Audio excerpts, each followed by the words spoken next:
अस्सलाम वालेकुम जी, सारे भरा ठीक हो सो। मां रमज़ान का अज 28 रोज़ा ने त्यौहार ने जनाब। अज खुदा तो बारिश बड़ी सोहनी लगी ने। चकवाल का मौसम बड़ा खुशगवार ने। तो चकवाल सब्जी मंडी खलोते हैं तो सब्जियों के रेट भी पूछने कि पे विकदा। तो टमाटर का भी रेट सुन दसे ने अज के चल रहा है।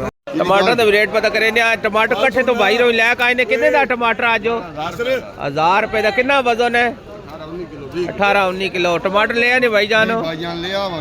अच्छा 1000 दिता ने। केड़ी जगह तो आए हो? जी ठीक है। नईम साहब राने को लोग नहीं जनाब वो खलोते थे इन्हें को सब्जियों के रेट भी पूछने के चल रहे नो। पहला साहब मरज पूछ की जिया साहब मरज दसे खां 400 रुपए दी 5 किलो ने। टमाटर दी जालियां भी आईयां ने। जाली किन्ने दी अज? 1000 रुपए दी भाई 15 किलो।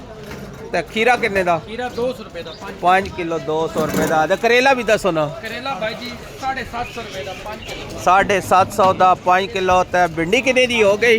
1300 रुपए दी 5 किलो। 1300 दी 5 किलो। ते नींबू शिमू भी अगर लग गया वो भी सानू रेट चेक कराने आ। चकवाल सब्जी मंडी दे रेट हो। चलो सकरा भाई जी आज टमाटर कहीं लाए ने 100 रुपए किलो। 100 रुपए किलो टमाटर लाए ने भाई जानो। 100 रुपए किलो मिले नो। 100 रुपए किलो नींबू टमाटर। जी ठीक हो गया जी। अगो भी रेट पता करे ने भाई रान को बोलो। टमाटर शिमला 100 कई लाए ने तुसा कई टमाटर लाए 100 रुपए किलो भाई 100 रुपए किलो लाए ने ना भी टमाटर। जुबैर दी बच्ची टमाटर वीआईपी 100 रुपए किलो। मरे भाई जान आई के जा 100 रुपए किलो। नींबू नींबू भी 100। गाजर भाई जान के जा 200 रुपए धड़ी गाजर। गाजर 200 100 रुपए किलो। शिमला शिमला 80 रुपए किलो। 80 रुपए किलो। बारिश भी लगी ने। बड़ा मौसम खुशगवार हो गए ने। बड़ा सोहना मौसम हो गए ने जनाब। ते चकवाल सब्जी मंडी दे रेट भी सुन दसेंदे पे के चलते पे नो। ते शिमला का भी रेट पता कर गिने भाई जी। आज शिमला का रेट के चल 300 रुपए दी शिमला नहीं। काला बैंगन 300 रुपए का नहीं। ते अगे जनाब नींबू का भी रेट पता करें। नींबू का के रेट चल रहा है? भाई जान जेड़ा अच्छी क्वालिटी वाला नींबू 400 दा देख रहा। उस जेड़ा लो क्वालिटी वाला 300-350 मुख्तलिफ है। जी लो क्वालिटी 300 तो जेड़ा अच्छा नींबू 400। असल बहतर जा की बारिश जी जी जिदी में तो थोम 550 अदरक 300 अदरक 300 टमाटर का भी हो जी रेट दसे। टमाटर 900 रुपए भाईजान जितना मर्जी ले। टमाटर हो टमाटर 400 रुपए 400 रुपए जी। अंदर भाईजान कितने का गड्ढा हुआ? 50 रुपए का गड्ढा चुकंदर का ने। धनिया लगा ने। पालक लगी ने।